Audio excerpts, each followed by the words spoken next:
Волшебни приказни од словенските народи. Трите сестри Прелки. Имало еден цар. Тој заповедал луѓето во неговиот град да не седат многу доцна навечер, по вечера да не свети ни во една куќа. Една вечер царот, одејќи по патот, видел дека во една куќа свети. Таа куќа била на една вдовица. Таа имала 3 ќерки и со нив си предела. Царот се доближил до куќата да слуша што зборуваат. Една од момите рекла: Мајко, царот повелал да не седи никој доцна навечер. Ако забележи дека седиме, ќе не затвори. Мајка и рекла: ќерко, ако не предеме за пари, ние утре лепче ќе немаме. Како си разговарале, најпосле неголемата мома рекла: Мајко, да ме земе царот за син му, арно ќе му постелам и ќе му ги суредам арно од аите. Втората мома рекла: Мене да ме земе царот за син му, арно ќе го причекувам, ќе го дочекувам и ќе го одстојувам.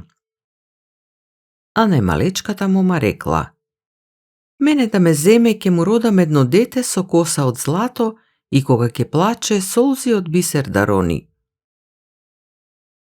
Откога царот го чул разговорот, тој си отишол. Утредента царот ја викнал мајката и рекол: Колку моми имаш? Таа му рекла: 3. Сите твои моми ќе ги земам за жени за син ми. Мајка им се насмејала и рекла: Јас сум сиромашка жена, моите моми не ги земаш. Царот ги земал 3 сестри. Кога поседеле малку време, навистина првата и втората правеле како што рекле. На најмалечката и рекол царот: Сестрите ти прават како што рекоа. Камо ти да родиш дете како што рече? Таа му рекла: Денеска едно, утре 2. Ова не е јавните бодни. Нека поминат 9 месеци, па тогаш. Откако поминале 9 месеци, најмалата сестра родила едно момченце и една момичка. Косата им била од злато и кога плачеле, бисер солзи ронеле. Низините сестри, кога виделе оти такви деца таа родила, ги украле и ставиле 2 маченца. 2 деца ги затвориле во еден ковчег и го фрлиле во едно езеро. На 3-та вечер посакал царот да ги види децата што се родиле. Кога да види маченца, тогаш и рекол: Ти велеше оти ќе родиш деца со златна коса и кога ќе плачат бисер солзи ќе ронат, а сега си ми родила мачиња. Таа му рекла: Како што реков, такви деца родив, ама сестрите ми ги украдоа. Царот не и верувал. Заповедал да ја затворат во апсаната. Еден човек, ловејќи риби во езерото, ковчегот го фатил во својата мрежа. Го отворил, како што плачале децата, ковчегот полн со бисери. Тој ги извадил децата, ги однел во колибата и си ги одгледал. Тој човек немал ни жена, ни деца, се до езерото си седел лето зима. По некое време му рекле децата: Татко, оти се тука седиме, зошто не одиме да седиме кај што има многу луѓе? Нема пари да направиме куќа, им рекол татко им. Да ги продадеме бисерите да направиме куќа во градот. Ги продале бисерите, направиле куќа спроти царскиот дворец. Тетките на децата ги познале дека тие се децата што ги фрлиле во езерото. Децата се фатиле големи пријатели со царскиот син, со татко им. Тетките наговориле некои жени што оделе кај децата да им речат: Овој конак е убав конак, ама ако да имавте безценети камења од тоа и тоа место да ги ставите во конакот, уште толку ќе светне.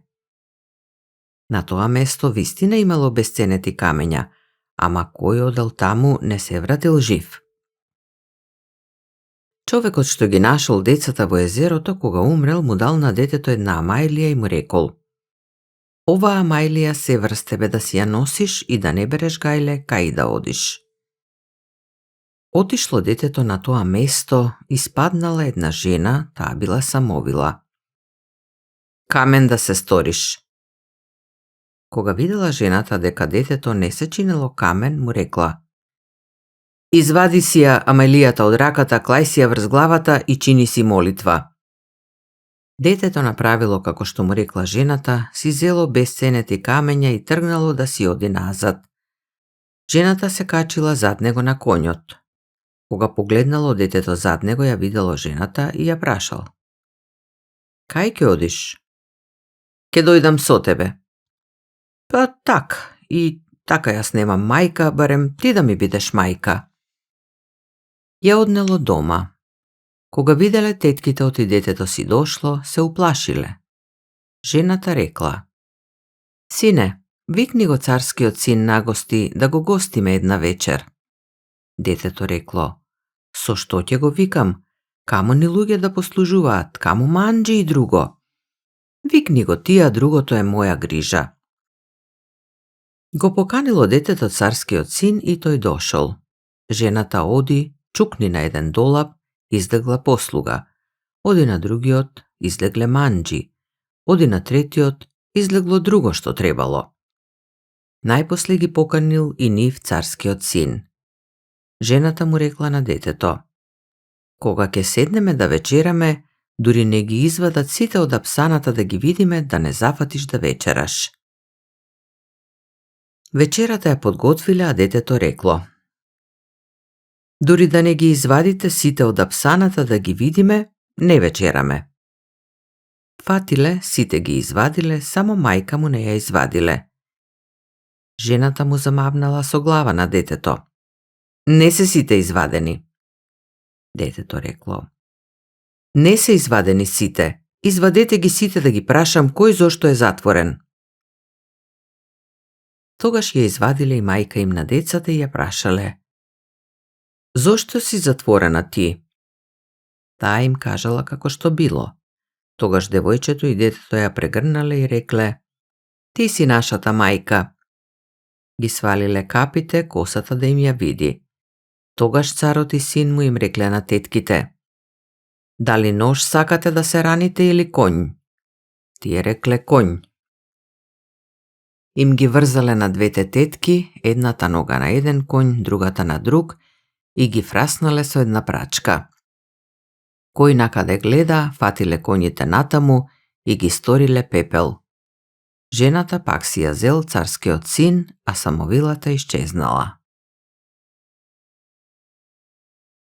Златоруниот овен.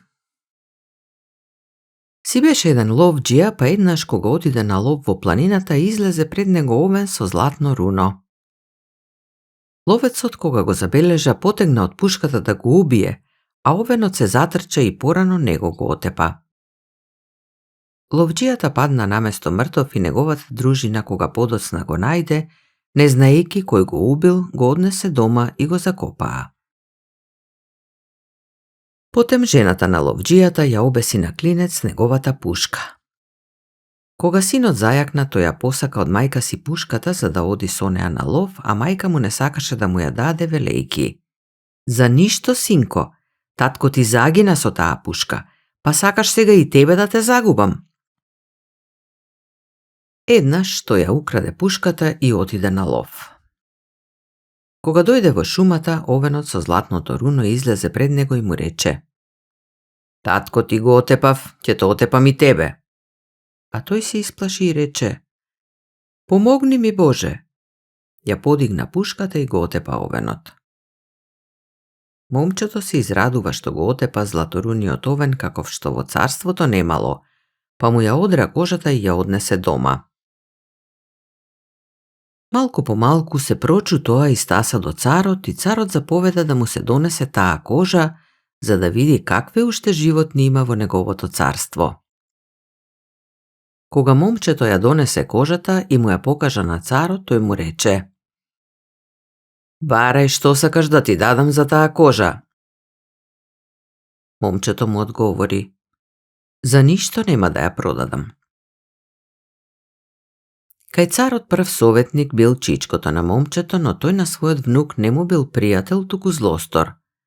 Тој му рече на царот: Кога тој не сака да ти ја даде тебе кожата, гледај да му го скршиме вратот. заповедај да му го стори она што не може да биде. И така тој го научи царот. Царот го повика момчето и му рече да засади лозје и за 7 дена да донесе од него ново вино. Момчето кога го слушна тоа фати да плаче и да се моли зашто тој тоа ниту може да го стори, ниту тоа може да биде, а царот пак му рече: ако за 7 дена тоа не го сториш, главата ќе ти ја одсечам. Тогаш момчето плачејќи отиде дома да ја каже на мајка си што е и како е, а мајка му кога го слушна тоа му одговори: ти кажав ли, синко, дека таа пушка и тебе ќе те чини глава како и татко ти? Плачејќи така момчето и мислејќи што да прави и кај да оди да би да го снема, излезе од селото и убаво се оддалечи од него. Кога одеднаш едно девојче излезе пред него и го праша: зошто, брате, плачеш? Тој срдито и одговори: оди си збогум кога не можеш да ми помогнеш. Девојчето и понатаму одеше по него и фати да го моли да и каже: може би, вели, може би ќе ти помогнам. Тогаш тој застана и рече: ќе ти кажам, но само Господ може да ми помогне, друг никој не може. И раскажа за се што го снашло и што му заповедал царот. Кога го сослуша, таа му рече: не плаши се, брате, туку посакај од царот да го обележи местото на кое што ќе биде лозјето, а ти земи си ја торбата и стави во неа китка босилек, па оди на тоа место, легни и спи, а за 7 дена ќе имаш зрело грозје. Тој тогаш се врати дома и кажа на мајка си како одмака, како се сретнал со девојчето и што му кажало. А мајката кога го слушна тоа му рече: оди, синко, оди, обиди се, и така си пропаднал. Тогаш тој отиде кај царот и побара од него да се обележи местото за лозје, онамо кај што ќе бидат браздите. Царот стори се како што бараше момчето, а тоа ја зеде торбата нарамо со китка босилек во неа, па невесел легна таму да спие. Кога утрото се разбуди, а лозјето засадено, второто утро разлистало, до 7 дена во него грозјето веќе било зрело, а во тоа време никаде немало грозје. Тој набра грозје, го изгмечи и му однесе на царот благо вино и грозје во шамија. Кога царот го виде тоа, многу се зачуди, и тој и сите во дворецот. Тогаш чичкото на момчето му рече на царот: сега ќе му заповедаме друго нешто што на вистина нема да може да го стори. Тој го научи царот да го повика момчето и да му рече: од Самовилски заби да ми изградиш дворец. Кога го слушна тоа, момчето отиде дома плачејќи и раскажа на мајка си што му заповедал царот и рече: ова, мајко, ниту може да биде, ниту јас можам да го сторам.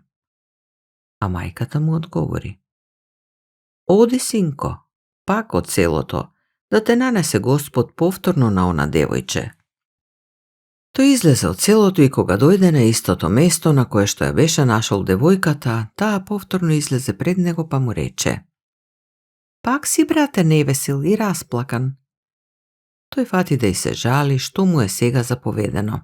Таа го сослуша и му рече: лесно ќе биде и тоа, туку оди кај царот и побарај брод и во него 300 акови вино и 300 акови ракија, покрај тоа и 20 дрводелци. Кога ќе дојдеш со бродот таму и таму, меѓу две планини, загради ја водата што е таму, па сипи го во неа сето вино и сета ракија. Самовилите ќе дојдат таму да пијат вода, па ќе се опијат и ќе испопаѓаат, а дрводелците тогаш нека им ги исечат сите заби и ти однеси ги онаму кај што царот сака да му се изгради градот, па легни и спи, а за 7 дена градот ќе биде готов. Тогаш тој се врати дома и раскажа на мајка си како повторно бил со онаа девојка и што му кажала. Мајка му пак му рече: оди, синко, да даде Господ пак да ти помогне. Тој отиде кај царот и побара се, па отиде и направи како што му кажала девојката. Самовилите дојдоа, се испијанија и испопаѓаа, а дрводелците им ги исекоа забите и ги донесоа на она место кај што ќе се зида градот. Момчето вечерта стави во торбата китка босилек, па отиде онаму и легна да спие и така за 7 дена бидна готов градот. Кога го виде царот градот, многу се восхити, па му рече на чичкото на момчето на својот советник: сега, што да му правам? Ова не е човек, Бог знае што е. Тој му одговори: уште едно да му заповедаш, па ако и тоа го изврши, навистина е нешто повеќе од човек. Така тој го наговори царот, па тој го повика момчето и му рече: сега, уште да ми ја доведеш царската девојка од другото царство од тој и тој град. Ако не ми ја доведеш, нема повеќе глава на тебе. Момчето кога го слушна тоа, отиде кај мајка си и кажа што му заповедал царот, а таа му рече: оди, синко, барај ја повторно онаа девојка, можеби ќе даде Господ пак да се спасиш. Тој отиде од селото и ја најде девојката и раскажа што му е заповедано. Таа кога го сослуша му рече: оди, побарај од царот галија и направи во неа 20 дуќани и во секој дуќан да биде пазар од друга рака, од добар подобар, и барај да се изберат најубави момчиња, па нека ги облечат убаво и нека ги наместат за калфи, во секој дуќан по еден. Тогаш ти ќе поедеш со галијата и ќе сретнеш прво човек кај што носи жив орел, па прашај го дали ќе го продаде. Тој ќе ти каже дека сака, а ти дај му се што ќе побара. После ќе сретнеш друг кај што носи крап во чунот со златни крлушки. Третиот човек што ќе го сретнеш ќе носи жив гулаб. И за гулабот дај што ќе ти побара. Од орелот ќе искубеш еден пердув, од крапот крлушка, а од левото крило на гулабот еден пердув, па сите ќе ги пуштиш. Кога ќе отидеш во другото царство под оној град, отвори ги сите дуќани и нареди секое момче да стои пред својот дуќан. Таму ќе дојдат сите граѓани, ќе го гледаат пазарот и ќе се восхитуваат, а девојките што ќе дојдат за вода ќе зборуваат: откако е градов, ваква галија немало, ниту пак ваков пазар. Тоа ќе го чуе царевата девојка, па ќе побара татко и да ја пушти и таа да види. Кога ќе дојде со другарките во галијата, ти поведи ја од дуќан во дуќан и изнесуваја стоката пред неа се од убава по убава и забавувај ја додека да се стемни, па кога ќе се подзатемни, а ти тргни со галијата. Во тој миг ќе падне мрак, ништо нема да се гледа. Кај девојката ќе има птица на рамото што секогаш ја носи со себе, па кога ќе види дека галијата оди, ќе ја пушти птицата од рамото да им јави на своите во дворецот што е и како е. Ти тогаш запали го пердувот од орелот и тој веднаш ќе дојде, а ти кажи му да ја фати птицата и орелот ќе ја фати. Потоа девојката ќе фрли едно камче во водата, па галијата веднаш ќе запре, а ти земи крлушка од крапот и запали ја и крапот веднаш ќе дојде, а ти кажи му да го најде и да го проголта камчето. Крапот ќе го најде и ќе го проголта и галијата веднаш ќе тргне. Потоа долго, мирно ќе патувате, па најпосле ќе дојдете меѓу две планини, таму галијата ќе се скамени и голем страв ќе претрпите и девојката ќе те тера да ја донесеш жива вода, а ти запали го пердувот од гулабот и гулабот веднаш ќе дојде, а ти дај му стакленце и тој ќе ти донесе вода. Потоа галијата веднаш ќе тргне и ќе дојдеш среќно дома со царската девојка. Откако момчето ја сослуша девојката, отиде дома и кажа се на мајка си, па отиде кај царот и му побара се што требало. Царот не можеше да одбие, туку му даде и тој тргна со галијата. Патувајќи стори на патот се како што му рече девојката и дојде во оној град во другото царство и како што му кажа девојката стори се, ја фати царската ќерка и со неа се врати назад. Во градот, царот и советникот од царскиот прозорец ја здогледаа оддалеку галијата кај доаѓа, па му рече советникот на царот: сега погуби го момчето кога ќе излезе од галијата, поинаку не можеш да го погубиш. Кога галијата запре до брегот, почнаа сите редом да излегуваат, прво девојката со своите другарки, па момчињата и на крај тој, а царот го намести джелатот, па штом се појави момчето од галијата, тој му ја отсече главата. Царот мислел царската керка за себе да ја земе, и штом таа излезе од галијата, тој и прискокна и фати да ја милува, но таа се сврте од него и рече: камо го момчето што се трудеше за мене? Кога виде дека главата му е отсечена, веднаш ја зеде живата вода, го прелеа и му ја состави главата и момчето пак оживеа какво што беше. Кога царот и неговиот советник забележаа дека момчето оживеало, советникот му рече на царот: момчето сега ќе знае уште повеќе од што знаеше, зашто бил мртов па оживеал. Царот посакал да дознае дали навистина повеќе се знае кога повторно ќе се оживее, па заповеда и нему да му ја отсечат главата, а девојката со жива вода да го оживее. Откако на царот му ја отсекоа главата, царската керка не сакаше ни да знае за него, туку веднаш му пиша на татко и кажа секако што било и дека сака да појде за момчето, а татко и потпиша: народот да го прими момчето за цар, ако не, тој ќе ги нападне. Народот веднаш се согласи дека е право момчето да ја земе царската керка и да царува. И така момчето се ожени за царевата девојка и стана цар, а останатите момчиња што со него одеа, се изженија со девојките што беа покрај царската керка и станаа големи господа. Тројцата браќа и златното јаболко. Една жена имала 3 сина.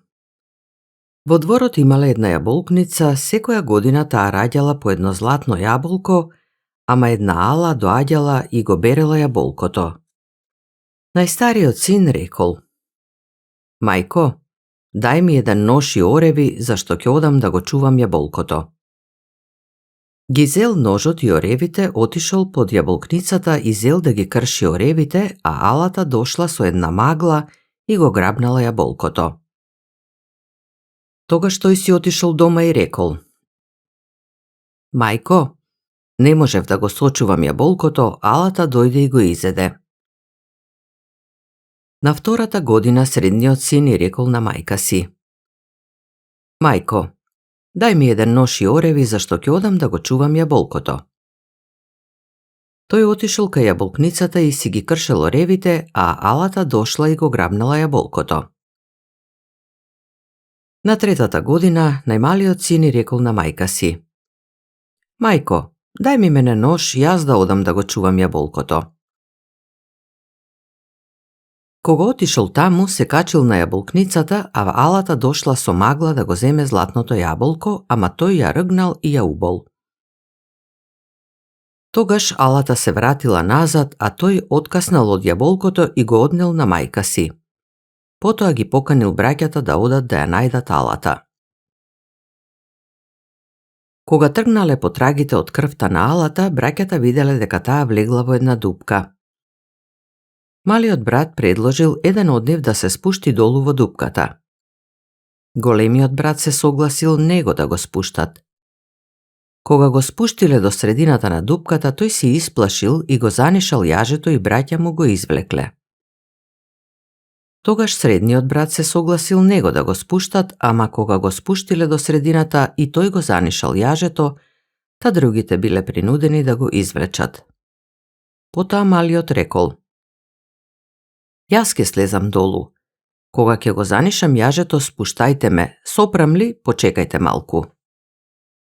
Тие го спуштале, додека тој да слезе и да ја најде куќата на алата. Кога погледнал низ прозорецот, видел дека во собата седат 3 девојки. Едната си играла со златно јаболко, исто и другата, а најмладата немала златно јаболко, та си играла со златен стаорец на златна тепсија.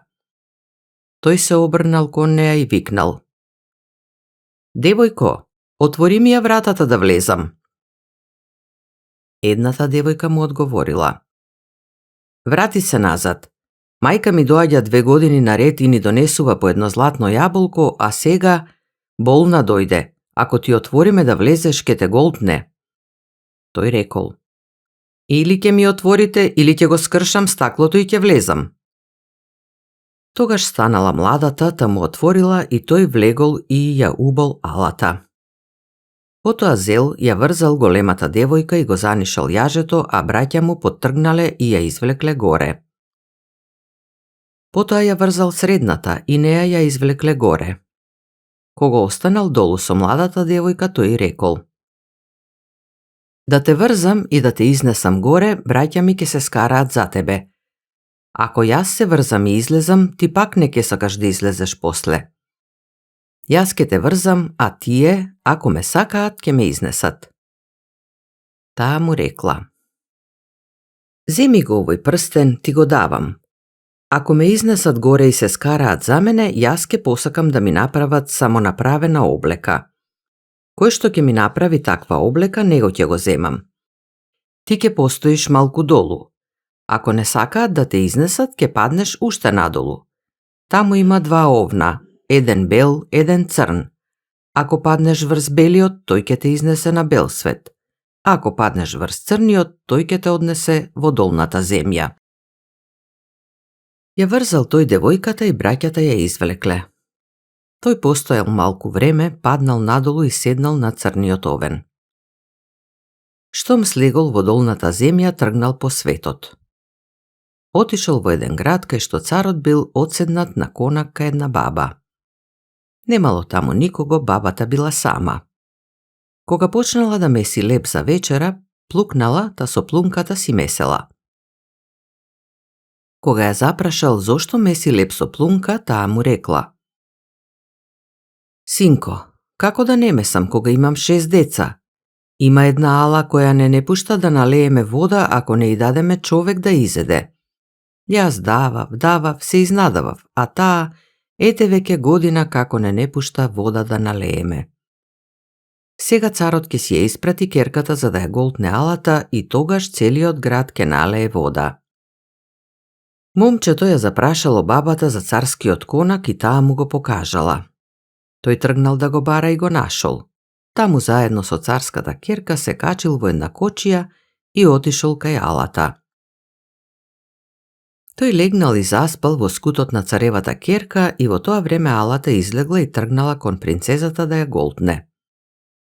Царевата керка се расплакала и се развикала и една солза капнала врз лицето на момчето та го разбудила. Штом станало тоа, го грабнало ножот и ја проболо алата. Потоа водата потекла. Тогаш царот го прашал момчето со што сака да го дарува. Момчето одговорило: "Ништо не сакам во овој свет. Сакам да излезам на мојата земја." На тоа царот рекол: "Ако најдеш некого кој ќе те изнесе, јас ќе дадам се што е потребно." Тогаш момчето тргнало по градот да прашува и нашло еден што му рекол: "Крај градот има едно големо дрво. На него има мајка орлица и не може да ги доварди орлињата. Оди таму, може ќе најдеш средство за излегување." Тоа отишло под дрвото, легнало, па заспало. По едно време орлињата се распиштеле и тоа се разбудило. Кога погледнало нагоре, видело троглава змија да лази по дрвото, зело те и ги одсекло 3 глави. Орлите се спуштиле над момчето да го отепаат зашто ги распиштало орлињата, но тогаш тие малите рекле: "Не бива, тате и ти, мамо, тој човек не спаси и не остави да сме живи сега." Орлите му рекле на момчето: "Еј, побратиме, какво добро сакаш да ти сториме?" "Ништо не сакам, сакам да ме изнесете на горната земја." "Да те изнесеме, најди 9 јалови крави, секоја по 9 години да е јалова, храни ги цел месец, Направи еден сандак со железни синџири, тури го месото во него што ќе остане и седни ти при него, наполни една кожа со вода. Ние ќе ги префрлиме нарамо синџирите и ќе те понесеме, кога ќе кажеме га, ќе ни дадеш месо, кога ќе кажеме пију, ќе ни дадеш вода. Тоа подготвило секако што му порачале орлите. Кога го понеле на високо и месото не им достигнало, тие побарале. Тоа за да им даде, откаснало малку од дланките на рацете и стапалата на нозете и им дало. Најпосле тие го изнеле на видело на земјата и го прашале: "Побратиме, од што беше ова месо што ни го даде најпосле?" Тој им одговорило: "Побратими, срам не срам ќе ви кажам. Одсеков од дланките на рацете и од стапалата на нозете и ви го дадов." Тие тогаш му рекле: "Побратиме, да знаевме дека си толку сладок, ќе те изедевме уште под дрвото." Потоа, тоа станало, отишло дома кај браќата и ги нашло кај се караат за најмладата девојка. Сите неа ја сакале. "Јас сакам самотворна облека," рекла. "Кој ќе ми направи, него ќе го земам." Момчето кога дошло, штом го погледнало прстенот, самотворната облека се направила. Тогаш тоа ја зело девојката. Железниот прстен. Во колиба на крајот од едно село си живеела некоја сиромашна жена со својот син единец. Работејќи тешки работи, мајката се хранела себе си и детето. Кога синот израснал во момченце, сватил колку е тежок нивниот живот. Решил да не и биде веќе на товар на својата бедна мајка и да побара леп кај други луѓе.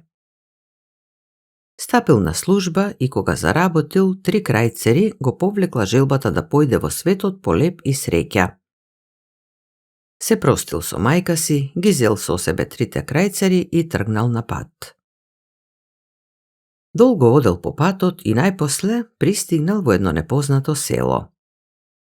Бил гладен и веќе беше решил да купи леп за еден крајцер, кога таму здогледал толпа деца како фрлаат камења по некој стар, немоќен пес.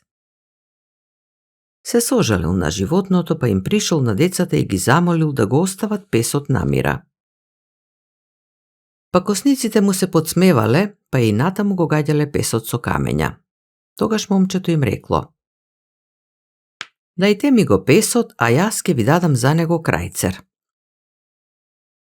Децата, задоволни, го зеле крајцерот и му го дале животното на момченцето. Патувало тоа понатаму низ светот по сонце и по горештина, а крај него си одел песот. Попат животното му се обратило со човечки глас и му рекло: "Ти ми го спаси животот, како да ти се одолжам? Ќе останам крај тебе, можеби некогаш ќе ти затребам." Така оделе понатаму по светот. По долго одење, момченцето втасало во некое далечно село. Било изморено и гладно од долгото патување, па веќе сакало да си купи леп за еден крајцер, кога здогледало на еден мост над длабока вода куп деца со вреќа во рацете. Им пришло и ги прашало што имаат во вреќата, а децата му рекле дека врзале во неа стара мачка која сега ќе ја фрлат во брановите.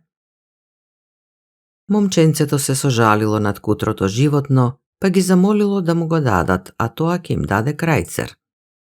Децата ја одврзале вреќата и му ја дале мачката, а тоа посегнало в джеб и им дало еден крајцер. Момченцето си го продолжило патот по светот, а со него оделе песот и мачката. Патем се јавила мачката и рекла: "Ти ми го спаси животот, како да те наградам? Ќе останам крај тебе, можеби ќе ти затребам." Долго одело момченцето, придружувано од песот и мачката, и втасало до едно зелено пасиште. На пасиштето крај самиот пат видело овчар како замавнува со долг стап да отепа змија шарка. "Што правиш?" го прашало детето овчарот, а овој му одговорил: "Убивам едно гадно змииште." На детето му паднало жал и за тоа животно, па го замолило овчарот да му го даде. Му ветило крајцер за него, овчарот си ја зел парата и му ја дал змијата. Така патувале понатаму детето, песот, мачката и змијата. Патем се јавила змијата и рекла: Ти ми го спаси животот, како да те наградам за тоа? Не можам да одам со тебе по светот, зашто сум премногу омразена.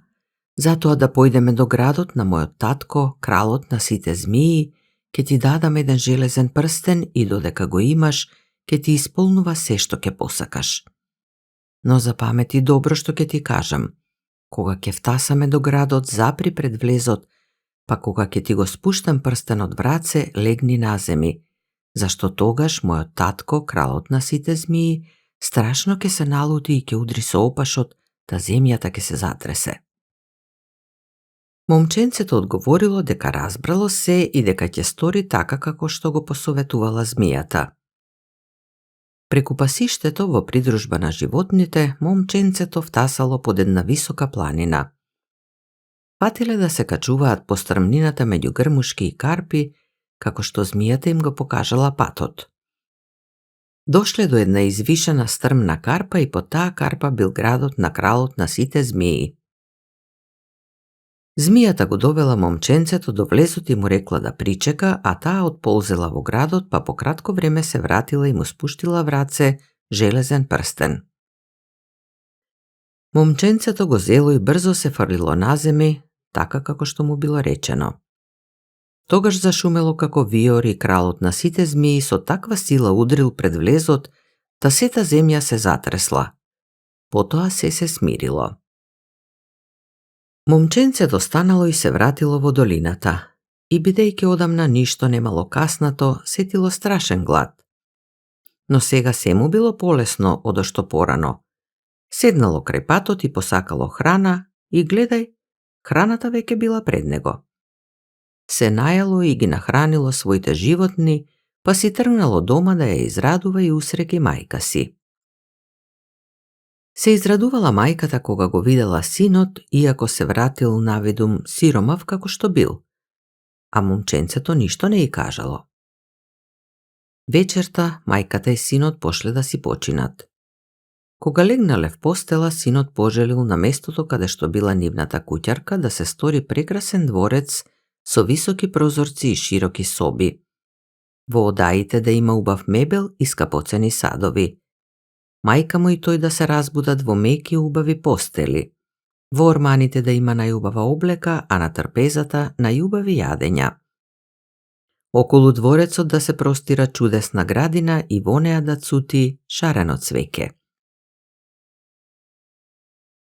Што посакало момченцето, тоа и му се исполнило. Утрото, кога се разбудила мајката, многу се зачудила. Наместо во стара колиба, наеднаш се нашла во прекрасна палата. Наместо да спие на тврда постела, се разбудила на меки бели душеци, полнети со пердови, во прекрасна соба. Станала и тргнала од одаја во одаја, а тие која од која поубави. Влегла во една одаја и видела маса пренатрупана со најубави јадења. Најпосле влегла во одајата каде што се наоѓал нејзиниот син, па исплашено, но и весело, го прашала како е можно се така да се измени. Тој раскажал се поред како одел по светот, што доживеел и како го добил железниот прстен. Од тогаш мајката и синот си заживеале среќно и весело, што ќе посакале, се ќе им се исполнело. Со време детето станало момче, а мајката остарела па не можела да ги врши сите домашни работи. Момчето решило да се ожени и рекло на мајка си: Одам да побарам девојка и да ја доведам дома. Така мирно ќе живееме и ти не ќе мораш толку да работиш и да се грижиш. Момчето се натокмило и отишло право кај кралот на таа земја за да му ја побара ќерката за жена. Кралот се зачудил и речиси се налутил, велејки му како тоа се осмелува прост човек да ја бара раката на неговата ќерка. А имал слушано за момчевата среќа, за прекрасниот дворец, па си помислил: Сепак нема да го набркам. Ќе му поставам услови и ако не успее да ги исполни, ќе мора да си појде со празни раце. Потоа се свртел кон момчето кое спокојно чекало, па му рекол: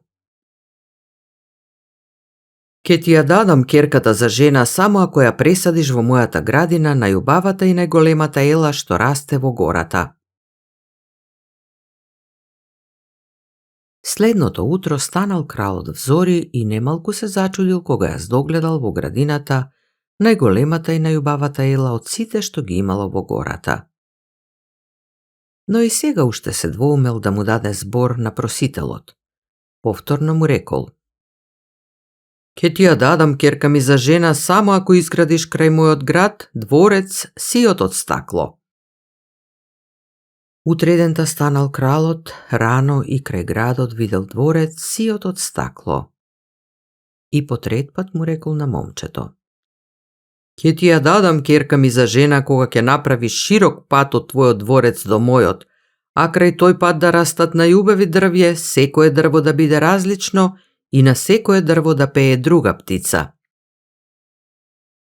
Станал кралот третиот ден и видел дека од неговиот дворец до момчевиот се протега широк пат, а крај патот растат дрвје едно од друго различно, а на секое пее друга птица. Кралот веќе немал каде, се согласил и му ја ветил на момчето својата керка за жена. А кралската керка го љубела кралчето од соседната земја и го чекала да дојде да ја побара. На татковата волја не можела да й се спротистави, но во срцето наумила да му се одмазди на момчето. Кралот приредил голема гозба, па момчето и кралската керка се венчале. По венчавката, младиот маж ја одвел жена си во новиот дом, а мајка му ја пречекала сесрдно и со раширени раце. Навидум, кралската керка била задоволна, љубезна спрема момчето и неговата мајка. А момчето било весело, зашто мислело дека ги усрекил невестата, мајка си и себе си. Но иако невестата му се умилкувала на својот млад маж, сепак во срцето смислувала црни планови и одвај чекала некако да се спаси од него. Еднаш, кога го нашла сам, кралската керка умилно и доверливо го прашала: Кажи ми, мажу, како тоа може да сториш се што сакаш? Тој одпрвен се колебал, но најпосле и се доверил и раскажал дека има железен прстен, па се што ќе посака му се исполнува. Кралската керка потоа го прашала: А каде ти е тој железен прстен? Тој рекол дека го носи на врвка околу вратот. Кога отишле вечерта да си починат и кога тој заспал, кралската керка се сведнала над него, му ја откопчала кошулата, ја пресекла со ножици врвката и му го зела прстенот.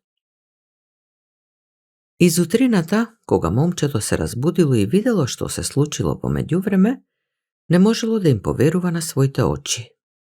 Се нашло во колибата што ја имале со мајка му пред тоа да го добие железниот прстен. Од убавата палата ни трага, а и кралската керка била исчезната. Натажено и потиштено, момчето одело наоколу и не знаело што да почне.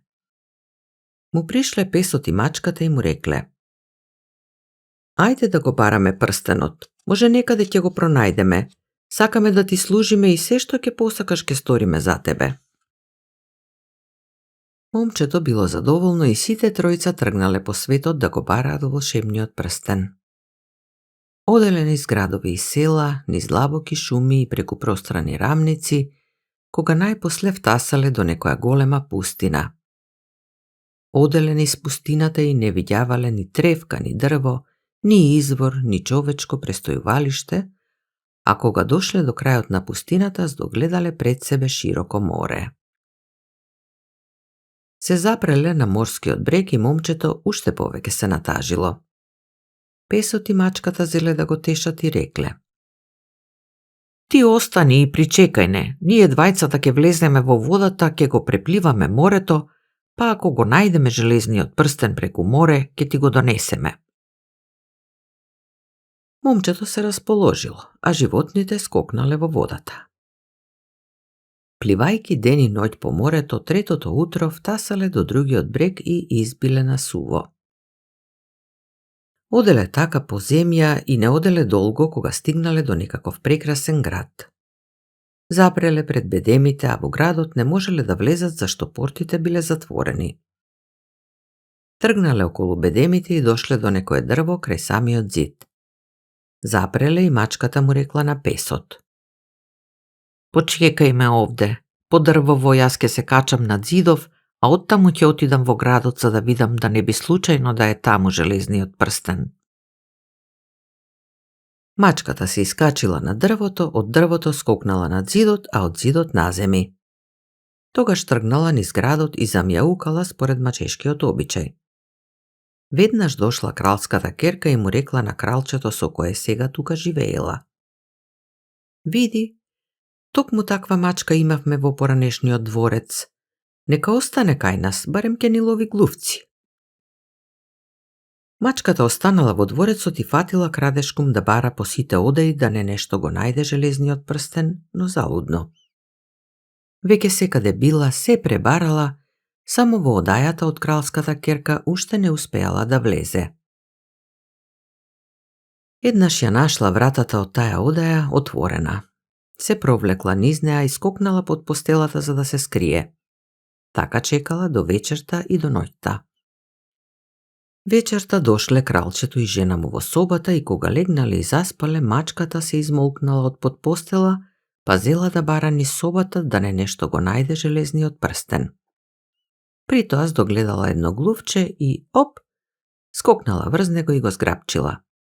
А глувчето и се обрнало и рекло: "Подари ми го животот, за награда ќе го побарам и ќе ти го донесам железниот прстен."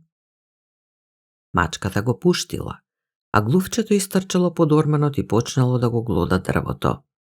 Глодало и најпосле го прегризало орманот. Влегло во него и го изнело железниот прстен. И го дало на мачката, а потем си скокнало во дупката. Тогаш мачката почнала да размислува што да прави за да излезе од собата. Фатила да мјаука, се додека кралската ќерка не се разбудила и не станала од постела за да ја истера низ врата. Изнесувајќи го железниот прстен од дворецот, мачката скокнала врз градскиот бедем и се спуштила по она дрво на земи. Таму го нашла песот и му кажала дека го нашла она што го барала. Сега тргнале на пат за дома. Втасале до морето, скокнале во вода и запливале кон другиот брег.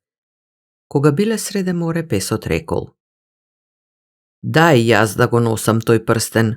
Уште ништо не сум сторил за господарот кој ме спаси од рацете на злосторниците." Мачката се бранела и не сакала да му го даде прстенот. Така се скарале и во таа кавга на мачката и паднал прстенот од уста в море. Обајцата силно се натажиле. Молчејки зеле да пливаат понатаму. Но се случило крај песот да помине некоја златна риба. Песот ја зграбчил, а рибата му се помолила: "Подари ми го животот, а за награда ќе ти го дадам прстенот што лежи на морското дно." Песот ја пуштил рибата, рибата се нурнала во морските длабочини, го донела железниот прстен и му го дала. Животните пак се развеселиле и запливале кон другиот брег. Третиот ден, кога мачката и песот допливале до брегот, го нашле таму момчето кое ги чекало. Песот му го предал железниот прстен, а мачката му раскажала каде и како го нашла. Тогаш сите тројца се вратиле дома. Дома момчето и кажало на својата кутра мајка дека пак го нашол железниот прстен, па и таа се сторила среќна и весела. Момчето си го заврзало железниот прстен со врвка и си го обесило на вратот. Потоа помислило и рекло: "Од сега, кралчето и неговата жена нека живеат во оваа бедна колиба, а ние ќе се преселиме во оној прекрасен дворец преку море." Така и станало. Илја Муромец. Во дамнешни стари времиња живеел крај градот Муром во селото Карачарево селанецот Иван Тимофеевич со својата жена Ефросина Јаковлевна и синот единец Илја. Таткото и мајката многу го сакале Илја и постојано плачеле гледајки го 30 години Илја лежел крај печката и не можел ни раката ни ногата да ја мрдне. Илја имал убава става, бил умен, имал соколово око, ама на нозете бил слаб. Како брана да му натежнала, па ни од место не можел да се помрдне. Слушал Илја додека лежел крај печката, како мајка му плаче, а татко му тажно воздивнува, како народот се жали и стенка. Непријателот навалил на Русија, полињата ги газел, луѓето ги отепувал, а децата останувале сирачиња. По патиштата разбойниците плячкале, не им давале на луѓето мирно да поминуваат. А змејот Горинич долетувал во Русија и одвлекувал девојки во својот брлог. Илја го слушал ова и горко ја оплакувал својата судбина. Вие нозе мои неподвижни, вие раце мои бесилни, да сум здрав јас не би дозволил да се навредува мојата родна грудка, Русија. И така минувале денови, минувале месеци. Еден ден отишле мајка му и татко му во гората да ги извлечат пенушките, да ги извадат и да го подготват полето заорање. А Илја лежал сам крај печката и гледал низ прозорецот. Одеднаш тој здогледал како кон неговата колиба се наближуваат тројца бедни патници. Застанале тие до капијата и тропнале па рекле: "Стани, Илја, отвори ни ја капијата." "Лоши шеги правите, добри патници. 30 години јас седам на печката и не можам да станам." "Обиди се, Илјушка, обиди се, придигни се." Се тргнал Илјо и скокнал од печката, застанал на подот и сам на својата среќа не и верувал. "Прошетај се малку, Илја." Илја зачекорил, го направил и вториот чекор и видел дека нозете цврсто го држат и лесно го носат. Илја се зарадувал толку многу што не бил во состојба ни збор да каже, а патниците му рекоа: "Ајде, Илја, ајде, донеси ни едно ведро студена вода." И Илја појде и донесе ведро со студена вода. Еден од патниците зали вода во котленце. "Испи ја, Илја, во котленцево се наоѓа вода од сите реки и сите езера на мајчица Русија." Кога Илја ја испи водата, тој почувствува во себе јуначка сила. А патниците го прашаа: "Чувствуваш ли многу сила во себе, Илја?" "Многу, добри патници, да имам мотика сета земја би ја прекопал." "Испи го, Илја, и она што остана во котлето.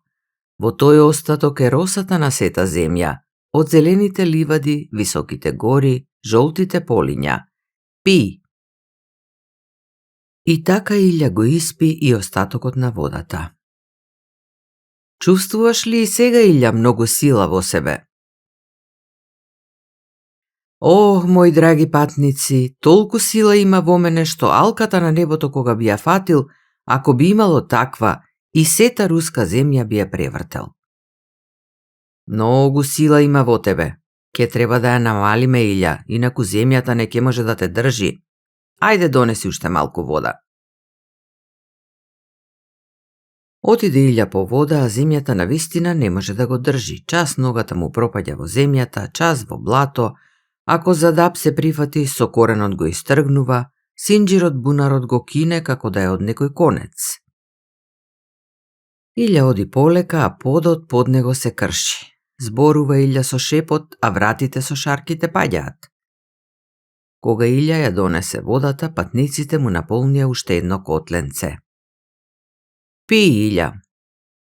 И така Илја ја испи водата од бунарот. "Колку има сега сила во тебе?" "Сега имам сила за половина помалку." "Доста ќе ти биде, јунаку. Ти ќе бидеш, Илја, голем богатир. Тепај се, војувај со непријателите на родната земја, со разбойниците и чудовиштата. Штити вдовици, сиротици и нејаки деца. Ама никогаш не влегувај во спор со Свјатогор. Тој со силата своја се држи на земјава. Немој да се караш ниту со Микула Селјаниновиќ, него го сака мајката земја. Не оди на Волга Сеславјевича, тој ќе те победи не со јунаштво, ами со измама. А сега, збогум, Илја. Илја им се поклони на патниците и тие си отидоа.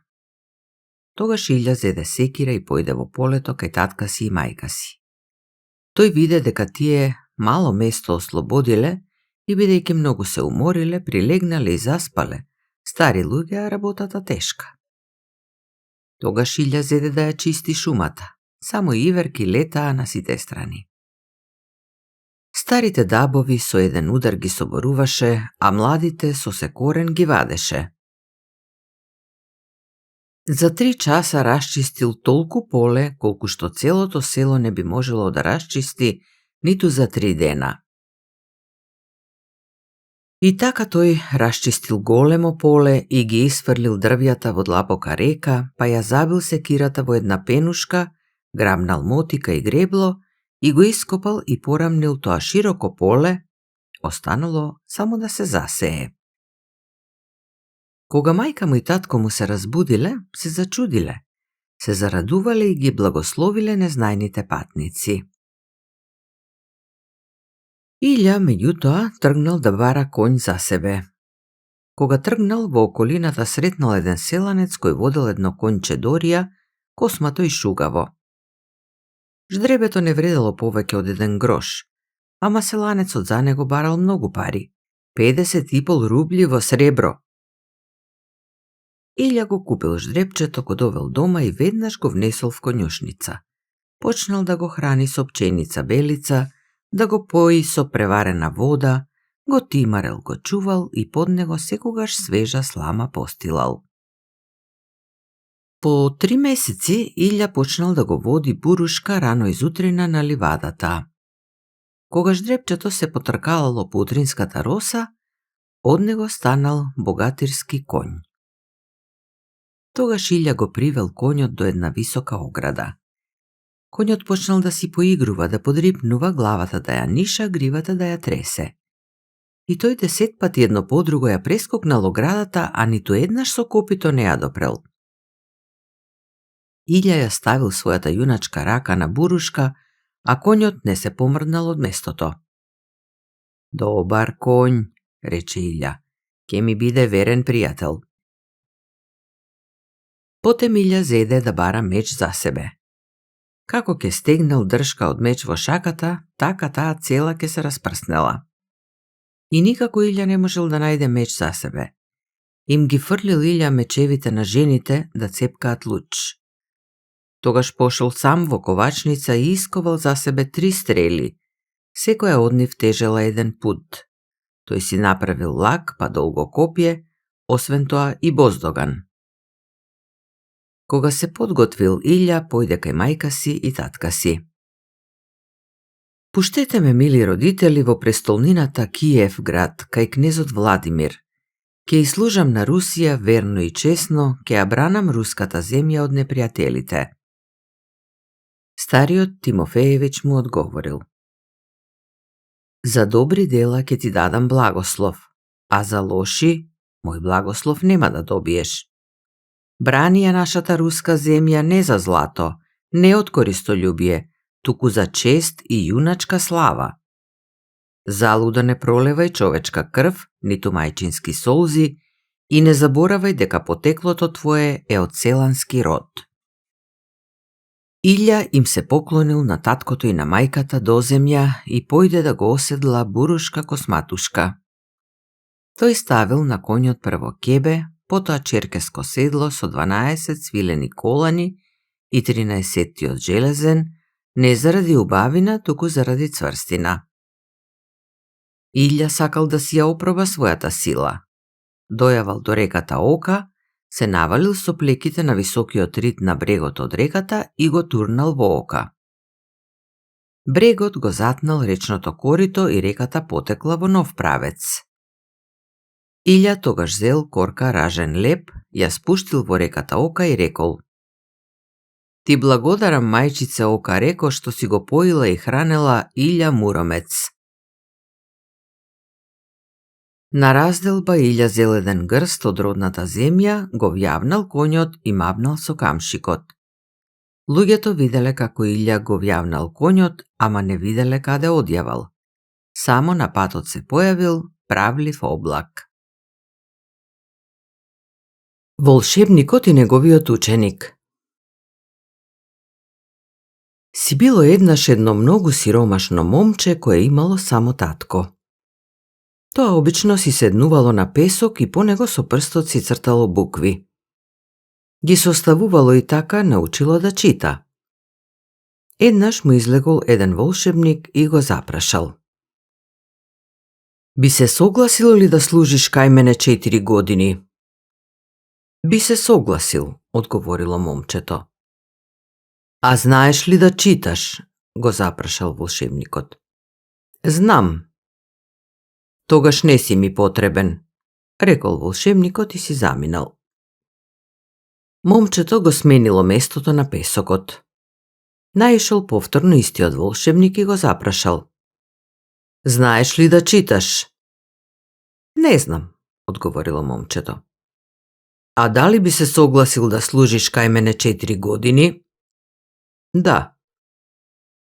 Волшебникот го однел момчето во својата куќа и му дал куче и мачка за да се занимава со нив ако му биде досадно. Потоа му дал клучеви од сите соби и му наредил да оди во тие соби, освен во една. Момчето ги суредило сите соби и цела година не ни дзирнало во онаа едната. Кога изминала првата година, волшебникот го запрашал момчето дали ќе остане кај него и следната година. Тоа му рекло дека ќе остане. Пред истекот на втората година момчето влегло во онаа соба. Во неа се наоѓала една маса за пишување и во неа само една книга. Момчето ја извадило книгата и ја отворило, и штом прочитало една страница, се претворило во вол. Ја свртело втората страница, повторно се претворило во човек. Кога поминала и втората година од службата, волшебникот го запрашал момчето дали ќе остане и третата година, но тоа одговорило дека би си заминало дома. Волшебникот го пуштил, а тоа отишло кај татка си и му рекло: Направи јаже, јас ке се претворам во голема свиња. Однесете ме на Панаѓур и продајте ме за само 100 талири. А кога ќе ме продадете, скинете го јажето. Таткото го послушал. Луѓето го прашувале колку пари бара за свињата, а тој одговарал 100 талири. Потоа заминал подалеку и тогаш наминал волшебникот и му дал 100 талири. Селанецот го извадил јажето и ја пуштил свињата. Волшебникот ја истерал дома во кочината и ја затворил. По еден час погледнал, а свињата веќе ја немало. Момчето потоа му рекло на татка си да купи узда бидејќи ќе се претвори во конј и да го однесе на Панаѓур и повторно да му го продаде на волшебникот за 200 талири. Таткото постапил така, но заборавил да ја извади уздата. Волшебникот веднаш го однел конјот кај ковач да го поткове. Селанецот се досетил дека не ја извадил уздата, отишол и тој кај ковачот и му кажал на момчето кое таму учело занае да ја извади. Момчето ја извадило уздата, а конјот се сторил гулаб и побегнал. Тогаш момчето го повикало волшебникот: Господине, господине, побегна конјот! Волшебникот се претворил во јастреб и летнал по него. Долетале во шумата, гулабот се претворил во лисица, а јастребот во волк. Дотрчале до шумичката, таму лисицата се претворила во чучулига, а волкот во гулаб и продолжил да ја гони. Чучулигата долетала до градината на еден гроф, а во неа токму тогаш се наоѓала ќерката на грофот. Чучулигата убаво запеала, а таа ја подала раката кон неа и рекла: "Чучулиго, драга." И оваа се претворила во прстен што и паднал на прстот. Таа отишла кај татка си и му го покажала прстенот. Таткото, штом го погледнал прстенот, се разболел. Ниеден доктор не бил во состојба да го излекува од таа болест. Тогаш дошол волшебникот и рекол дека ќе го излекува таткој само ако му го даде прстенот. Таа не сакала да му го даде прстенот и тој се вратил дома. Дошол и втор пат и таа пак не сакала да му го даде прстенот, туку му рекла да дојде в петок. Таткој ја поучил да не му го дава прстенот в раце, туку да го фрли на земја. Кога дошол волшебникот, таа му го фрлила прстенот на земја и од него се сторило просо. Волшебникот се претворил во мисир и почнал да го колве просото. Грофовата ќерка стоела близу едно зрнце и влегло во чевелот. Кога го изел и последното зрно, волшебникот се претворил во лисица, го зел грофот на грб и го понел по собата. Потоа го пуштил и грофот веднаш оздравел, а волшебникот исчезнал. А она зрнце просо се претворило во момчето кое си отишло кај татко си. Тројцата браќа. Си бил еднаш еден крал кој имал 3 сина. Иако пливал во богатство и имал се во изобилство, не бил задоволен, ниту пак нешто на светот го радувало, затоа што веќе многу години бил болен. Многу лекари се обидувале да му го вратат здравието, но на ниеден тоа не му поаѓало од рака. Така дошол кај него еден старец, надалеку познат по својата мудрост, и му дал на кралот совет да најде човек кој ќе тргне на пат да го побара дворецот во кој се наоѓа една птичка на која од клунот кога пее и капе крв. Ако испие 3 капки од таа крв, веднаш ќе оздрави. Кога синовите дошле кај кралот, овој им ги повторил зборовите на старецот и истовремено им наредил да пронајдат таков човек. А зошто да му го довериме на туѓинец она што секој од нас радо ќе го направи? Ние ќе ти донесеме таква птица. Дај ни пари, па веднаш ќе тргнеме на пат. Најмладиот нека остане кај тебе. Кралот, се разбира, не сакал да ги пушти синовите да одат, бидејќи не знел што се може да им се случи, но бидејќи тие никако не се откажувале, најпосле се согласил. За неколку дена синовите тргнале на пат. Минало долго време, а од кралските синови ни трага ни глас. Кралот со најмладиот принц често зборувал за нив, каде ли се и кога ли ќе се вратат, а овој секогаш го тешел, иако и самиот се сомневал дека браќата ќе ја донесат птицата. Најпосле, гледајќи како таткото се жалости, решил самиот да тргне по нив по светот и тоа му го рекол на кралот. Овој не сакал ни да чуе, бидејќи него најмногу го сакало целото семејство и повеќе би сакал да ги изгуби другите двајца синови отколку него. Така принцот се откажал од својата намера, но бидејќи на таткото му бидувало се полошо, а браќата никако да дојдат, не можел повеќе да се смири и го молел татка си се додека овој не му дал благослов. Со татковиот благослов во срцето и со нешто пари во джебот, принцот тргнал по своја волја сам на пат. Одел долго и долго, а ни самиот не знал каде. Така стигнал на една зелена ливада која како да била заградена со шума. Се осврнал да види дали има некаква патека, но никаква трага не водела ни на една страна. Токму кога посакал да се одмори, забележал среде ливадата мртов човек. О, Боже, помислил. Овој бедник ќе го разнесат чавки, ако никој друг не го закопал, ќе го закопам јас. Како рекол, така и постапил. Кога е свршил работата, легнал на новата могила и заспал. Во сон видел како пред него стои висок стар човек во долга облека и покажувајќи со прстот на една срна, му вели: во знак на благодарност што го закопа моето тело в земја, оваа срна ќе те однесе до целта на твоето патување. Да го направеа тоа твоите браќа, јас би им го покажал патот, но тие ме оставија да лежам и затоа не им го покажав. Во тој миг старецот исчезнал, но срната останала. Принцот ги протрил очите бидејќи мислел дека се уште сонува.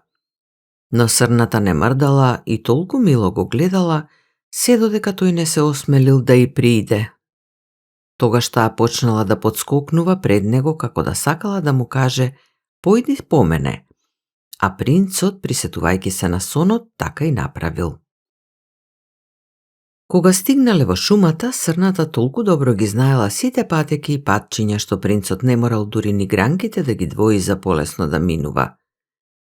Веќе почнало да се стемнува, а тие се уште оделе низ шумата. Принцот помислил: како ли ќе биде ноќе? Ништо нема да гледам и ќе се загубам. И само што го помислил тоа, пред себе здогледал малечка светлина што се движи. Не знаел што е тоа, светлината се движела со срната и со срната застанувала. Погледнал подобро и сватил дека светат всушност незините рокчиња. Тогаш престанал да стравува и полн со доверба тргнал таму каде што го водела таа нова светилка. И добро сторил, бидејќи стигнал до една пештера и во неа нашол легло од мов и овошје и млеко и до ситост се наел и се напил. Утрото го продолжил патувањето. Така оделе неколку дена и секогаш срната се грижела за се. Еден ден стигнале до една планина на чиј врв се издигал висок град. Тогаш срната одеднаш исчезнала.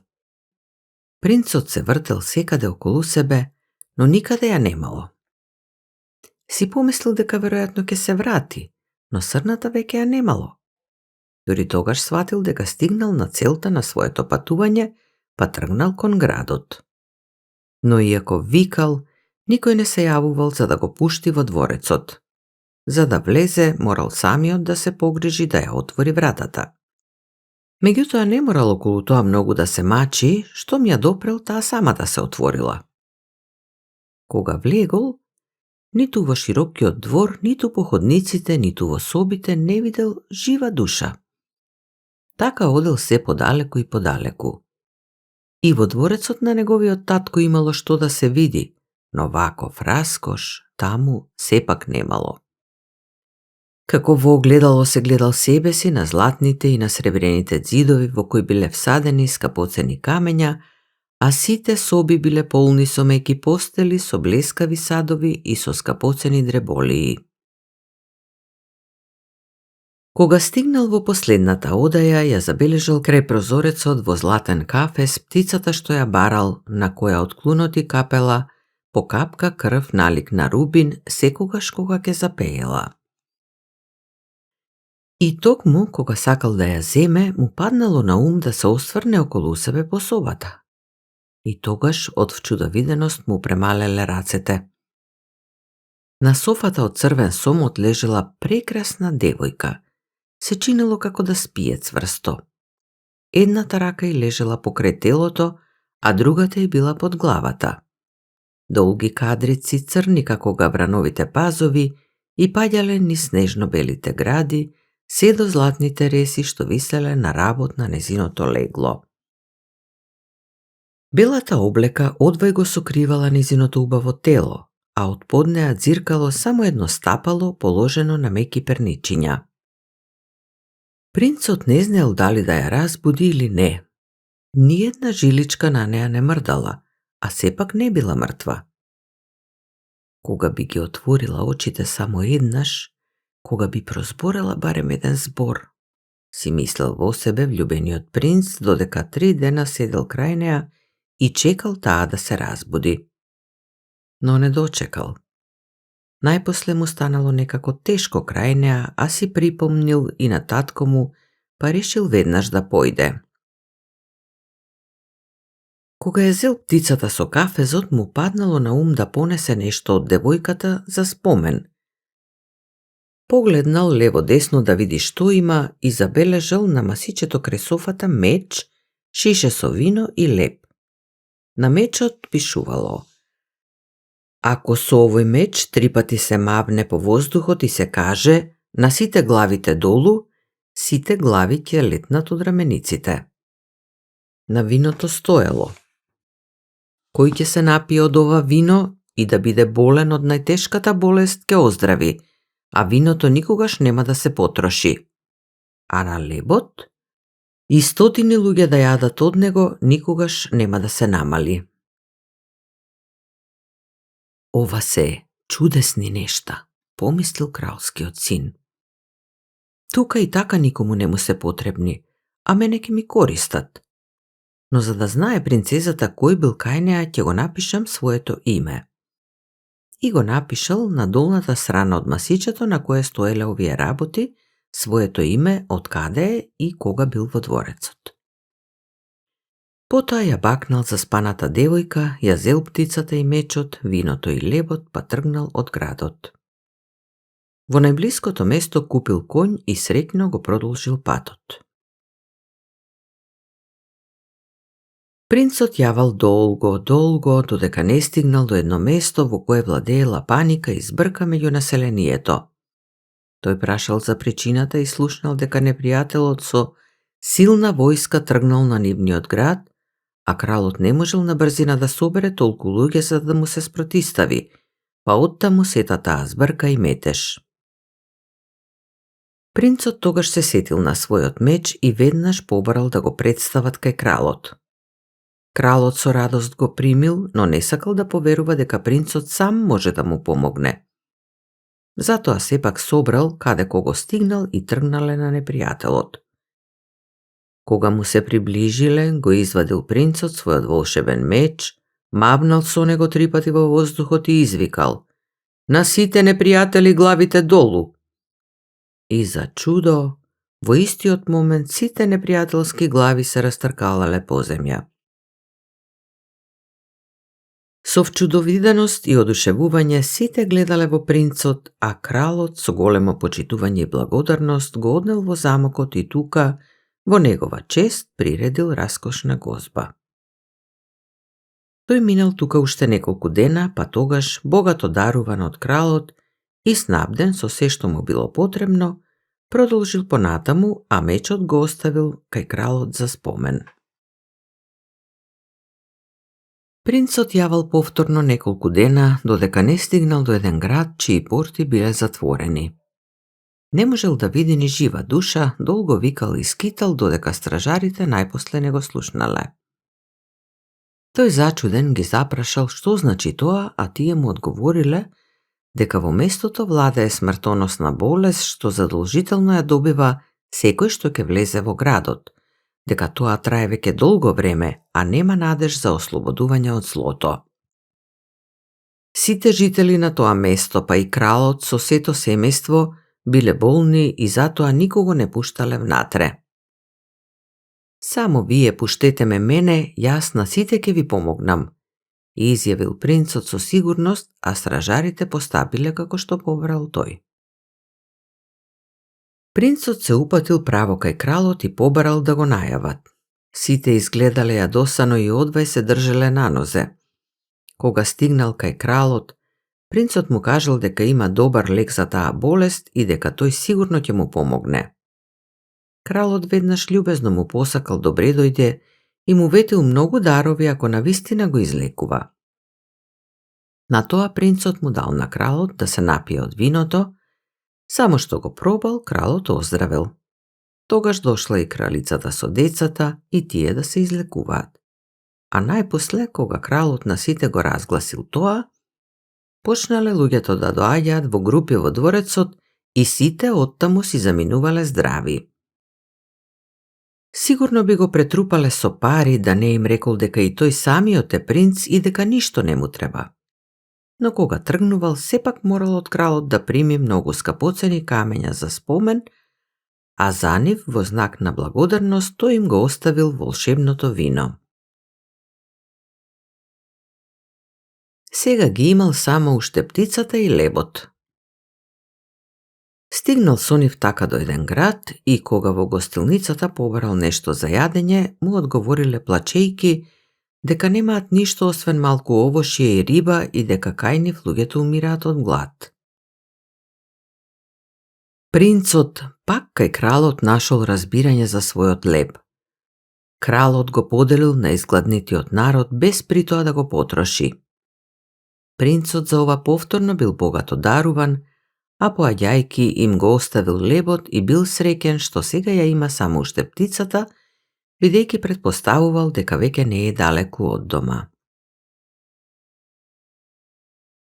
И така еден ден стигнал до некое мало место и пред себе догледал изградено губилиште. Кого ли тоа ќе погубат? Помислил и намерно свртел кон градот за да се распраша. Му кажале дека кај нив пред една година стигнале два принца кои имале многу пари, но сето тоа го прокоцкале, па дури и од местното население земале парични заеми, најпосле, откако веќе предизвикале многу врева и кавги, една ноќ сакале да побегнат, но биле фатени и сега ќе ги погубат за казна. Принцот се уплашил, бидејќи речиси со сигурност насетил дека тоа се неговите браќа. Затоа ги замолил градските советници да го однесат кај осудениците и таму навистина дознал дека не се излажал. Него, меѓутоа, браќата не го препознале. Принцот ги запрашал градските советници и главатарите дали работата може со пари да се поправи и ветил дека ќе им даде се што ќе побараат. На главатарите тоа не им било важно, дури биле и задоволни што ќе добијат пари. Затоа, тие посакале поголем паричен износ, а принцот го исплатил и со браќата тргнал на пат. Но штом овие двајца дознале кој ги откупил и дека брат им среќно се враќа од пат, почнале да му завидуваат и постојано мислеле како да го спречат со нив да се врати дома. Веќе се приближувале до татковиот град, а се уште немале можност да го збришат од овој свет. Така дошле до една шума за која добро знаеле дека крие во себе длабока волчешка дупка. Итро го намамиле братот до неа и кога овој не очекувал, му ја грабнале од раце птицата, а него го фрлиле во дупката. Потоа отишле дома и му кажале на таткото дека тие ја пронашле птицата. Кралот многу се уплашил, бидејќи ништо не можел да разбере за најмилиот син. Дури ни самата птица, толку желно очекувана, не можела да го израдува, бидејќи и таа цел ден не го отворила клунот, а за пеење немало ни помен. Значи, се било залудно. За тоа време принцот во волчешката дупка, смртно изнемоштен од глад и студ, за малку не умрел од очај. Штом нешто ке шушнело, тој викал со сиот глас, но ништо не помагало. Дури третиот ден наишол оттаму еден селанец пеејќи весели песнички. Штом принцот тоа го чул, почнал да го довикува и селанецот за среќа го слушнал неговото викање, дошол до дупката и кога видел дека таму има човек, веднаш се потрудил да го извлече. Донел стап и јаже и откако ги врзал, ги спуштил долу и принцот по нив се искачил. Господи Боже, човеку, како стаса таму долу? Не прашувај, пријателе, туку подобро однеси ме некаде да се згрејам и да се најадам, зашто 3 дена бев во дупката. Селанецот го однел во својата куќа, која била недалеку од тоа место, и таму убаво го нагостил. Дури откако се најал и се наспал, принцот му раскажал на селанецот за својата несреќа. Вистински безбожници се вашите браќа, одвратил добриот селанец кога чул се до крај. Вашиот татко сигурно се грижи каде сте останале. Најдобро ќе биде што малку ќе закрепнете да тргнете в град. Принцот така и направил, а со него тргнал и селанецот. Колку се израдувал таткото кога го видел својот миленик. Веднаш му раскажал како неговите два брата навистина му ја донеле птицата, но дека таа не сакала да пее. Принцот не кажал ни збор за тоа што му се случило нему и што му направиле браќата, и населанецот му заповедал тој ни збор да не прозбори. Тогаш побарал да му ја покажат птицата. Кога му го донеле кафезот, тој викнал, а птицата, штом го слушнала познатиот глас, почнала радосно да лета и да пее, и сите се зачудиле кога виделе дека на птицата и капе крв од клунот. Принцот фатил неколку капки крв во златен сад и му ги однел на татка си. Само што ги пробал, тој веднаш се почувствувал многу подобро и поздраво, а најпосле сосема оздравел.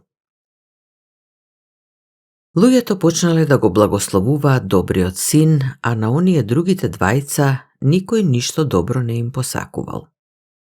Тие и самите се плашеле дека братот ќе им се одмазди, но овој тоа не го направил. Со ниеден збор ништо не споменал, иако имал право строго да ги казни.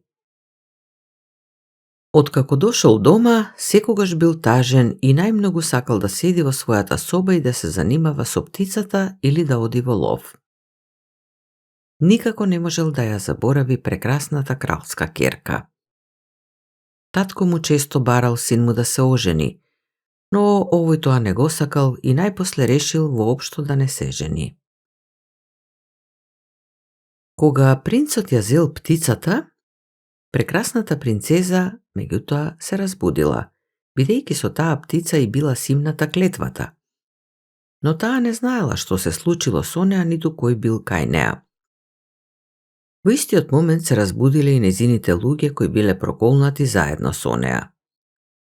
Осврнувајќи се околу себе, зачудено се прашувале што се случило со трите предмети, мечот, левот и виното, и кој ја однел птицата. Така во тие мисли и во чудење и поминало времето, додека не го родила синот. Било тоа прекрасно момче и растело како врба од вода. Додека со око да трепнеш, веќе почнало да трча и дрдори, а мајката била многу среќна со него. Во тоа време малкумина знаеле да читаат и да пишуваат. Само кралевите и другите големи господа имале учени луѓе што ги подучувале нивните деца, па и нашата принцеза, бидејќи била кралска ќерка, ја имала таа среќа. А колку добро и дошло тоа, можела сега и самата да го подучува својот син и го правела тоа од се срце. Кога влегувал во 7-та година, тој веќе убаво ги составувал буквите. Еден ден седела мајка му со него на софата, крај истото она масиче и во истата онаа соба, каде што лежела пред 7 години. Момчето подскокнувало по собата. Најпосле се подвлекло под масичката и погледнувајќи нагоре здогледало испишани зборови. Мајчичке, види, какви се овие зборови? Мајката брзо се наведнала и го прочитала принцовото име, кога бил тука и зошто. Сега знаела кој е татко на незиниот син. Во истиот момент наумила да го побара. Им наредила на своите луѓе да ја приготват за пат. За неколку дена се било готово и таа тргнала со синот, а управата на дворецот им ја доверила на неколкумина верни дворјани. Првото место во кое дошла било она во кое принцот го оставил мечот. Штом стигнала таму, веднаш и раскажале за тој волшебен меч. Таа се израдувала што е на вистинската трага и замолила да ја пријават кај кралот, барајќи од него да ја го врати мечот кој бил однесен од нејзиниот дворец. Штом го слушнал тоа, кралот без двоумење наредил да ја го вратат мечот. Пресрекна, таа тргнала понатаму. Во следното место го нашла виното, а во третото левот, па и тие ги вратиле, како и мечот. Најпосле стигнала во градот во кој живеел принцот кој го барала. Веднаш испратила човек кај кралот со молба да ја го прати синот што ја однел птицата од проколнатиот замок. Таа не знаела дека кралот има 3 сина, а кралот не знаел дека најмладиот син ја однел птицата. Затоа тој им кажал на двајцата постари: Тие мислејќи дека можеби кај принцезата ќе најдат на милост и дека таа можеби дури ќе земе еден од нив за маж, отишле кај неа без двоумење. Но се покајале. Штом дошле кај кралската керка, таа се зачудила што видела двајца, но кога почнала да ги испрашува за мечот, за виното и за лебот, зашто тие немале поим, видела дека тоа се никаквеци и им се заканила со казна. Така таа открила дека птицата не ја донеле тие, туку нивниот брат. Тогаш принцезата им ги предала на своите луѓе да ги чуваат, а пратила други по најмладиот син. Овој и радо и нерадо ја послушал. Радо затоа што ја сакал, а нерадо затоа што не сакал да го растажи татка си, бидејќи не знаел дали принцезата ќе се одмаздува или не.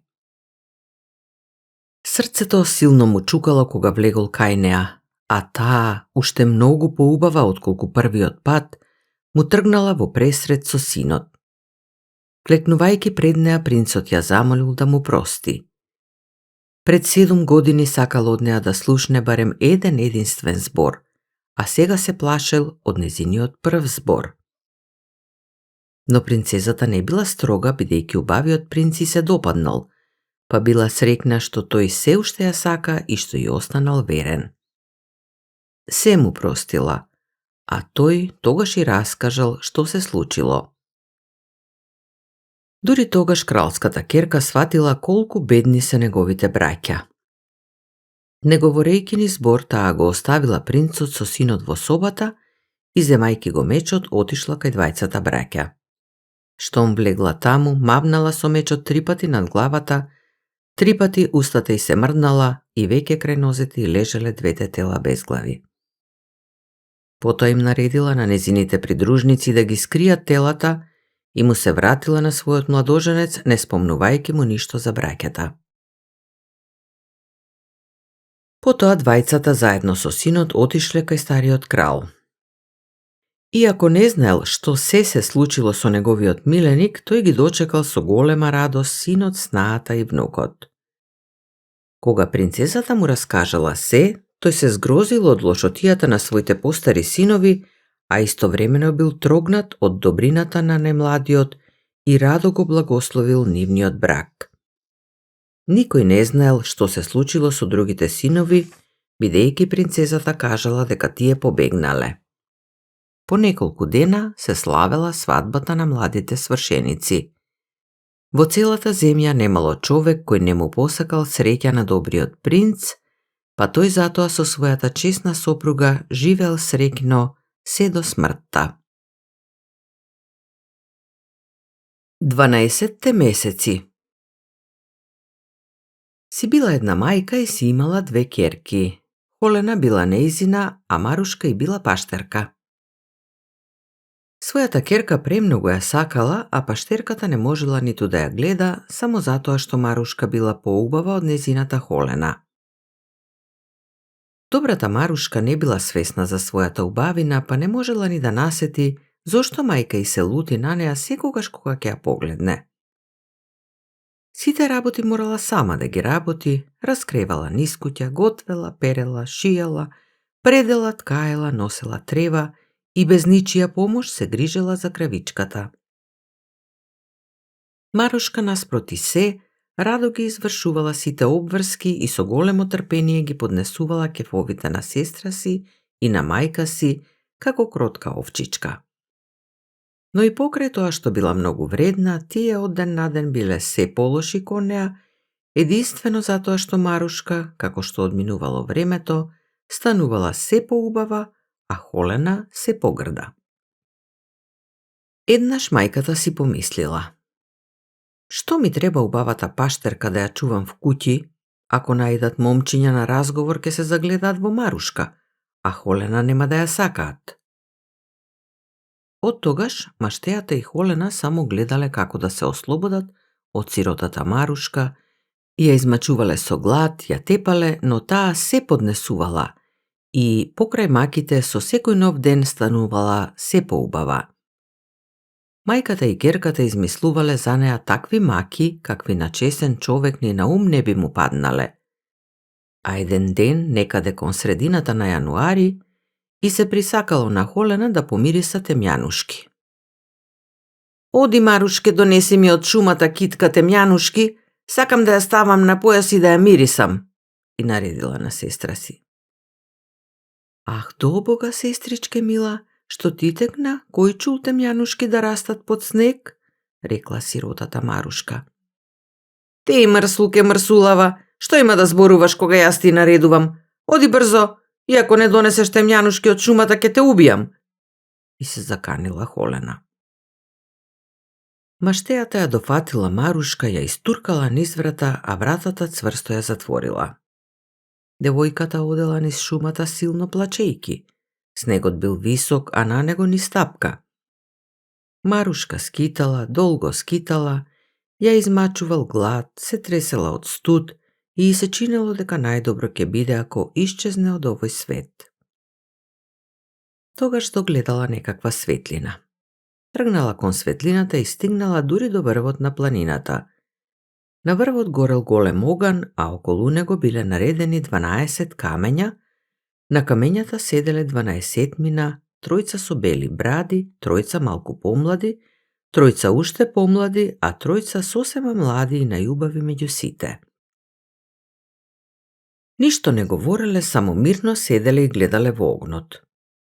Тие 12-мина биле месеците. Јануари седел на највисокото место, косата и брадата му биле бели како снег, а во рацете држал стап. Марушка се збунила и во еден миг така зачудена стоела. Потоа се охрабрила, им пришла и замолила.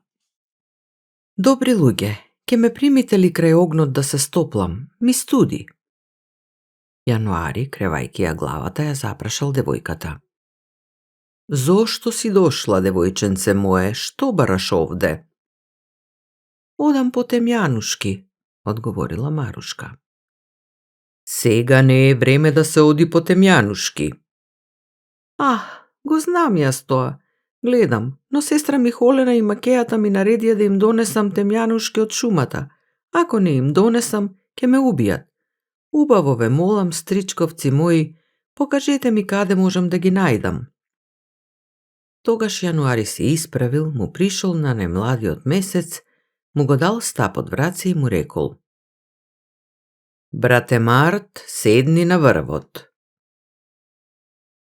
Месецот Март седнал на каменот кој бил на највисокото место и замавнал со стапот преку огнот. Во истиот момент, огнот се разгорел, снегот почнал да се топи, на гранките се појавиле пупки, а под пупките се задале фиданки и зазеленала тревата. Во тревичката се појавиле пупки, дошла пролетта. Во грмушките под разлистената облека се расцветале тогаш и темјанушките, а ги имало толку што на Марушка и се сторило дека некаква сина покривка се постила по земјата. Брзо бери, Марушке, брзај, и рекол Март. Радосно Марушка берела и набрзо набрала голема китка темјанушки. Потоа убаво им се заблагодарила на месеците и весело побрзала дома. Се зачудила Холена, се зачудила и маштејата, кога ја догледале Марушка како носи темјанушки. Побрзале да ја отворат вратата, а миризбата на темјанушките ја исполнила целата одаја. Каде ги набра? Запрашала остро Холена. Таму горе во шумата, под грмушките, растат и ги има многу, одговорила Марушка. Холена ги зела темјанушките, ги ставила на појас, ги мирисала, а и дала и на мајка си да ужива, а на сестра си не и рекла ни помирисај ги. Другиот ден додека седела крај печката и се посакало на Холена јаготки. Веднаш ја повикала сестра си. Оди, Марушке, и донеси ми од шумата јаготки. Ах, добога, сестричке мила, каде да ги најдам? Од кого си чула дека под снегот успеваат јагоди? Повикала Марушка. Ти, мрсулке мрсулава, што зборуваш кога јас ти наредувам? Брзо оди, и ако не донесеш јаготки, ќе те убијам. И се заканила лошата Холена. Мајката пак ја дофатила Марушка, ја истуркала низ врата, а вратата зад неа цврсто ја затворила. Плачејки, девојката одела низ шумата. Снегот бил висок, на него ни стапка ни трага. Скитала девојката, скитала долго, ја измачувал глад, се тресела од студ. И тогаш ја здогледала истата светлина што ја видела и претходниот ден. Со радост се упатила натаму. Повторно дошла до големиот оган, околу кој седеле 12 месеци, а јануари се уште бил на врвот. Добри луѓе, ке ме пуштите ли крај огнот, ми студи, замолила Марушка. Свртувајќи ја главата, Јануари рекол: Зошто си дошла повторно? Што бараш овде? Одам по јагоди, одговорила Марушка. Зар не гледаш дека е зима, а на снег јагоди не растат? Рекол Јануари. Па јас го знам тоа, тажно одвратила Марушка. Но сестра ми Холена и маштејата ми наредија да донесам јагоди. Ако не ги донесам, ке ме убијат. Убаво ве молам, стриковци мои, покажете ми каде да ги најдам. Јануари станал, му пришол на месецот што седел наспроти, му дал стап од враце и му рекол: Брате Јуни, седни на врвот. Месецот Јуни седнал на каменот кој бил на највисокото место и замавнал со стапот преку огнот. Високо вивнал пламен, жегата од огнот сосема го истопила снегот, земјата се зазеленила, дрвјата се облекле во лисја, птиците ја започнале песната, црвените цветови во шумата се расцветале, дошло летото. Радосна, Марушка почнала да бере јагоди. Се зачудила Холена, се зачудила и маштејата кога ја виделе Марушка како носи дома полна престилка јагоди. Потрчале и двете да ја отворат вратата, а во тој миг целата куќа се исполнила со миризба на јагоди. Каде ги набра? Запрашала љубопитно Холена. Горе, во шумата. Многу ги има, растат под младите буки, и одговорила Марушка. Холена ги зела јагодите, се најала до ситост и маштејата се најала, а на Марушка не и рекле ни земи една.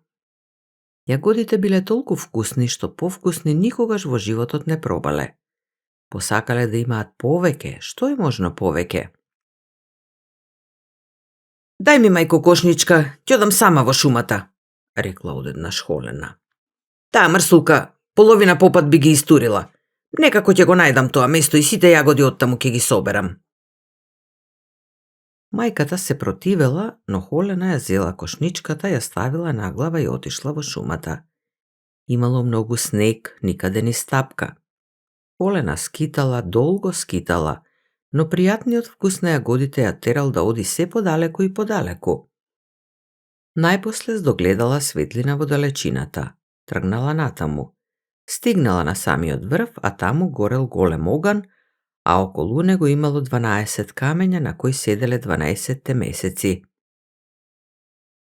Холена се доближила до огнот и ги испружила рацете да се згрее, а не ги ни поздравила луѓето, ниту запрашала дали смее да се згрее.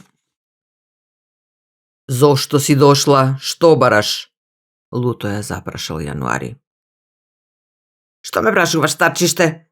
Не мораш да знаеш кај одам, му одговорила на врапито Холена, па се свртела од огнот и продолжила понатаму во шумата. Јануари го набрал челото и мавнал со стапот над главата. Во истиот момент небото се намуртило, пламенот на огнот се намалил, а снегот почнал да паѓа толку силно, како да се растура перје носено од студен ветер. Холена не можела да види ни прст пред носот. Скитала, паѓала во снегот, се побавно одела, се подлизнувала, а снегот без прекин ја засипувал, леден ветер ја удирал, а Холена ја колнела Марушка, па колнела се поред. Рацете во дебелиот кожув и мрзнеле. Мајката ја чекала Холена, дзиркала низ прозорецот, излегувала пред врата, загрижена што ја нема. Минувале часови, а Холена никако да дојде. Зарем јагодите ја магепсале, па од нив не може да се одвои? Морам да одам и сама да видам што се случува со неа. Помислила најпосле мајката, зела кошничка, ја ставила на глава и се упатила по холена. А снег имало многу, никаде ни стапка. Викала по холена, но никој не ја одговарал. Скитала, долго скитала, снегот се истурал, леден ветер дувал низ шумата. Марушка сготвила ручек, се потрудила и околу кравичката, а од холена и од маштејата ни трага. Каде ли се задржале толку долго? Се прашувала Марушка, седнувајќи крај фурката. Вретеното веќе било полно, во куќата се стемнило, холена и маштејата никако да се вратат. Ах, до Бога, што им се случило? Се чудела добрата девојка и дзиркала низ тесниот прозорец. Небото блескало, земјата светела, човек не се гледал. Тажна таа го затворила прозорецот. Утрото ги чекала за појадок, ги чекала за ручек, но не ги дочекала ни холена, ни маштејата, никогаш повеќе. На добрата Марушка ја останала колибата и кравичката и парченцето поле, се нашол при тоа и домакин, па тој и таа живееле долго и спокојно.